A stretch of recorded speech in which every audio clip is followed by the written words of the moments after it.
I know when my ovaries jump. When I see a guy I'm attracted to. Yeah. And at the same time, when I see a guy, like, I get how he's attracted to or attractive to everybody else. Like, I get that base level, but he don't do it for me. And I know too, you had one meme.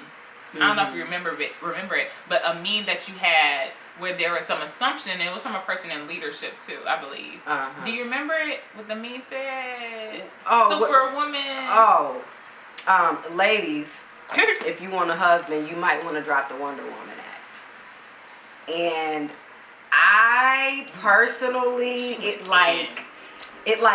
made something boil up in my spirit, because I was just like, one. I said, break it down.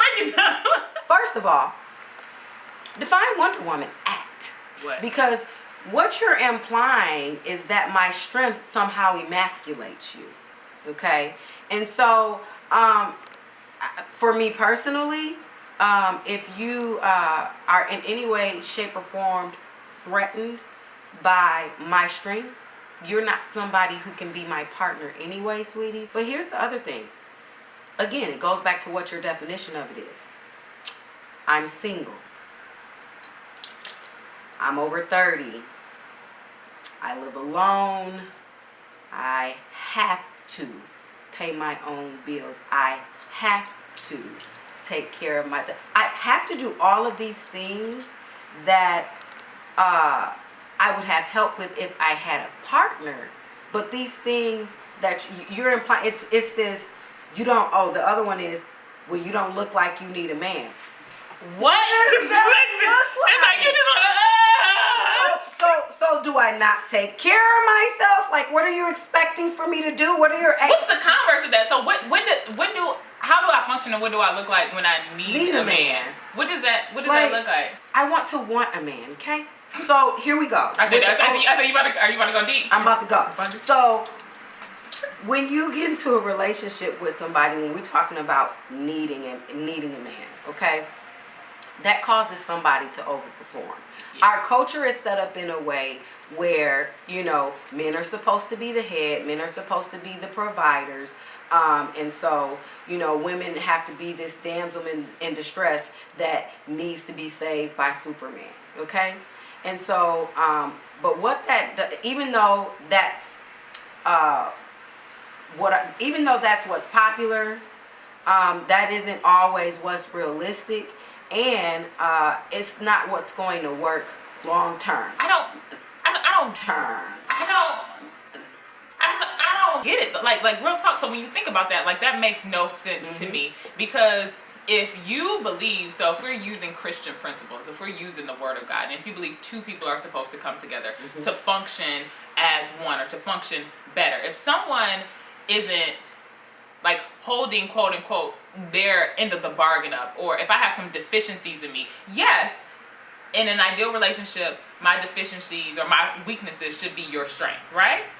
No? I mean, well, it depends on what those deficiencies are, see, because when you are deficient in areas where you're supposed to be whole before a relationship, that causes your partner to overperform. And so this idea of, men, do you have a problem with women making more money than you?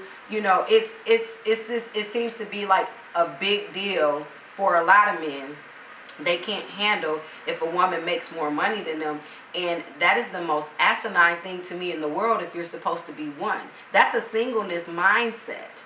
Hello. And I'm telling you that I'm a single girl. And that deals with masculinity. That deals with your definition of masculinity. That deals with how you believe you are supposed to perform as a husband and as a man in a relationship. And we hear this term in terms of you are supposed to be the provider. You are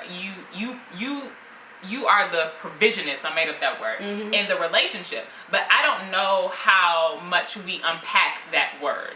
And I like, sincerely, it doesn't come to my mind right now, but like in the Word of God, again, if we're using Christian principles, explicitly does it say that I sincerely don't know, I'm asking this question not to be rhetorical, but does it say where does it say that he is a provider? We get the head, but do we even know what the head means? It doesn't mean that you lord over someone. It doesn't mean that you're the boss. It means that you are in a position of serving, of serving and sacrificing first. Yes. Just as Christ did. You serve and you sacrifice first. And in turn, I will produce something that you like.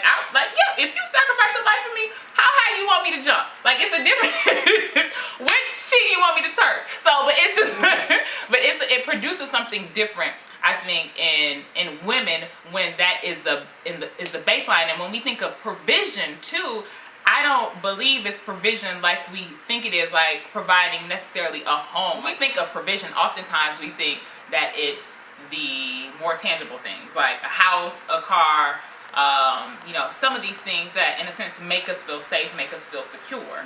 And I think we get too caught up in the things and not actually what it produces. And what it's kind of like a conduit to produce these things we really can't touch. So we can't touch necessarily security, right? But you can feel security. I can feel secure when I'm with you and we're walking, and I know if something goes down that you got me, or whatever that looks like. And so, but also provision means, which I think we leave out, is making sure the environment that you are cultivating for me as a woman, that I can grow into my purpose. Yes. And I think that's left out.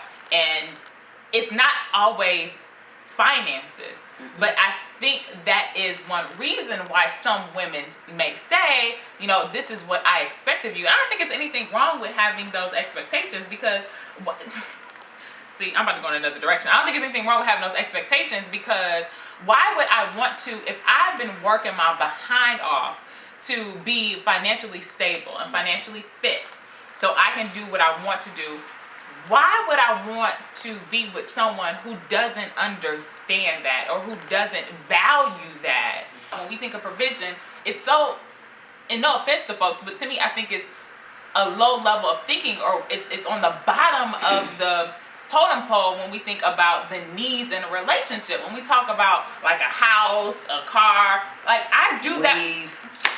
Hair, nails, and now look, if you want to buy me a car, I ain't tripping. But also understand the value, or what the person values as well. What does that produce? So it's really not the car, but it's the fact that you realize that maybe my car isn't in the best shape, and you want to make sure that I'm protected and safe on the road. So you get me a car. I also want to go back to, this sense of provision and men needing to provide. And so for some men, they feel like if they can't provide for you financially because you are economically secure already yourself with your own needs, they're threatened by that. They don't know how to interact. They don't know how to interact, or they feel like they can't be a man in a relationship where they don't take care of you economically, because that is tied to their manhood. And that takes us back to the identity piece. If you aren't secure in your manhood, regardless of being able to provide for me economically, if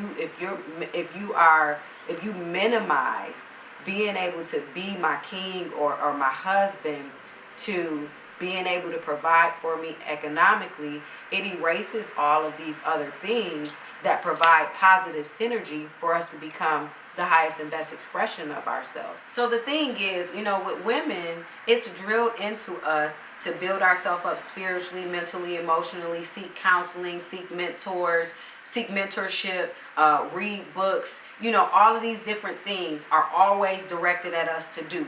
But with men, it's very passive. It's a take it or leave it. You don't see all of the men's conferences. You don't see, they're here and there, you know what I mean? But it's a take it or leave it.